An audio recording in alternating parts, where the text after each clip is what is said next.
Hi hello അസ്സലാമു അലൈക്കും welcome back to my channel. ഇന്ന് നമ്മളൊരു മത്തങ്ങ കറി വെക്കാമെന്ന് ഓർത്താണ്.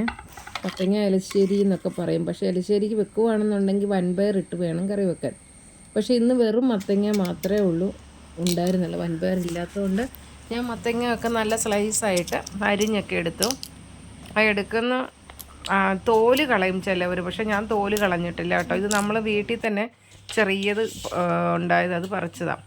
അപ്പോൾ ഇത് വേവിക്കാൻ വേണ്ടി ഞാൻ ഉപ്പും വെള്ളവും മഞ്ഞപ്പൊടിയും ഇട്ട് വേവിക്കാൻ വേണ്ടി വെച്ചിട്ടുണ്ട്.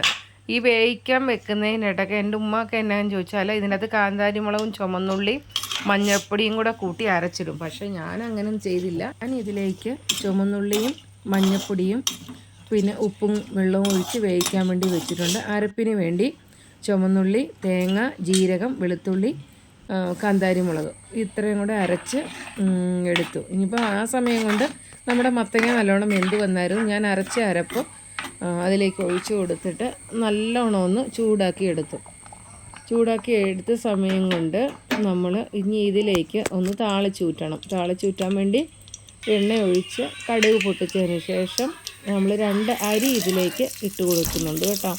തേങ്ങാക്കൊത്ത് ഇടുന്നവരുണ്ട്, തേങ്ങാക്കൊത്ത് ഞാൻ ഇട്ടിട്ടില്ല. കരിയാപ്പിലയും ഇട്ട് പിന്നെ വറമുളക് വത്തലമുളകും കൂടെ 2 ഇട്ട് ചുമന്നുള്ളി ഇതെല്ലാം കൂടി നമ്മൾ താളിക്കാൻ എന്തെല്ലാം ഉപയോഗിക്കുന്നുണ്ട് അതിൻ്റെ അകത്ത് ഇതിനകത്ത് ചേർത്തേക്കുന്ന അരി മാത്രമേ ഉള്ളൂ കൂടുതലായിട്ട് ചേർത്തേക്കുന്നത്. എന്നിട്ട് ഈ മത്തങ്ങ കറി വെച്ചിരിക്കുന്നതിലേക്ക് നമ്മൾ ഒഴിച്ചു കൊടുത്തു. അപ്പം സിമ്പിളായിട്ടുള്ള മത്തങ്ങ കറി ഒരുപാട് ടേസ്റ്റിലും.